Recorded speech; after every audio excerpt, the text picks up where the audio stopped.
Well, I was born in St. Julian of peasant farming parents. My father and mother worked in the fields, and they grew canes, some canes. And in order to transport those canes from the cane field to sell it at what is called, they called the scales in those days. And my earliest recollection, of course, was that I used to drive this mule cart with canes loaded from St. Julian, where we lived, into a scale called Lackaby. They call it Lackaby. I feel it is a concoction of Lockaby, really. Mm-hmm. When I left school, I couldn't get a job, obviously. And my first job was as a cane weigher. A cane weigher at the Williamsville scale.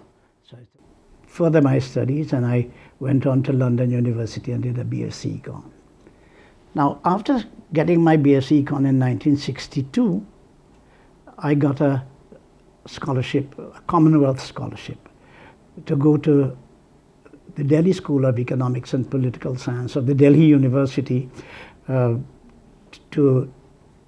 do my postgraduate work, to do a PhD there. So when I came back, I found out that I found Stephen Mirage, C.L.R. James, George Weeks, Jack Kelshaw, Joe Young, a heap of union leaders and so on, fighting against the PNM, who was trying to introduce into Parliament something called the Industrial Stabilization Act. I simply got involved with them and decided that I would pack up my scholarship, abandon it, and therefore I stayed in Trinidad and joined their struggle.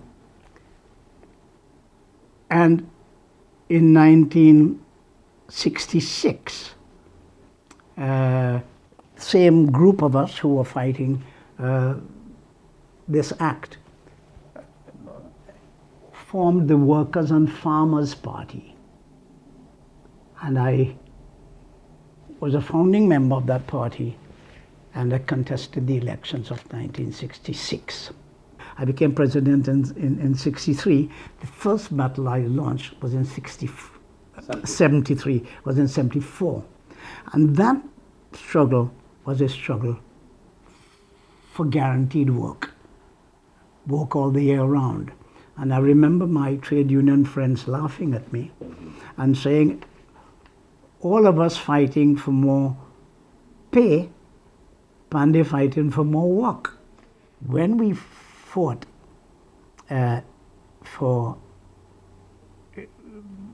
guaranteed work, fellas got guaranteed work and so on.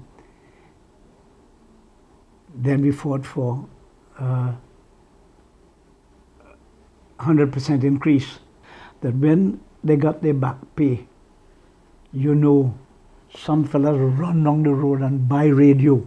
They didn't have radio, and only to find out they had no electricity when he went home.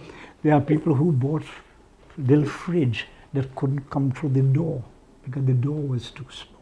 After I got the back pay and so on for them, and in 75, I launched an attack on the company to get the children out of the cane field.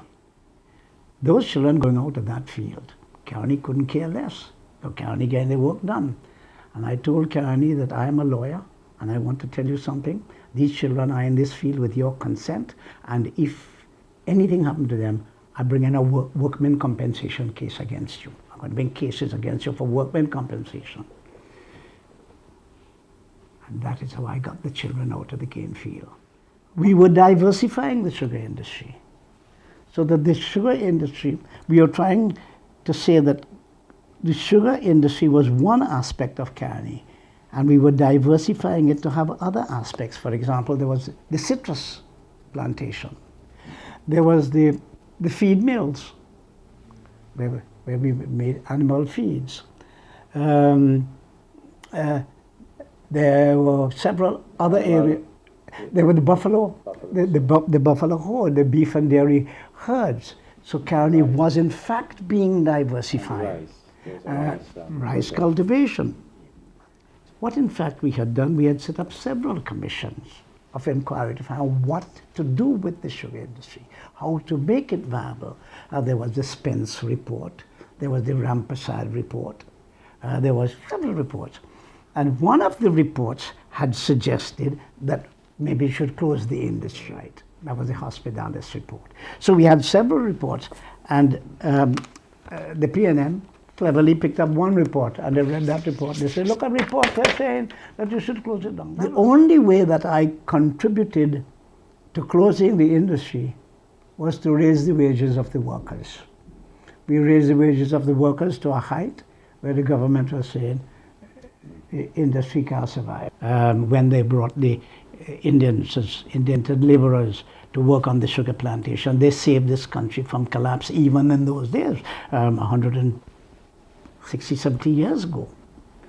And since then, they have made their contribution in the society.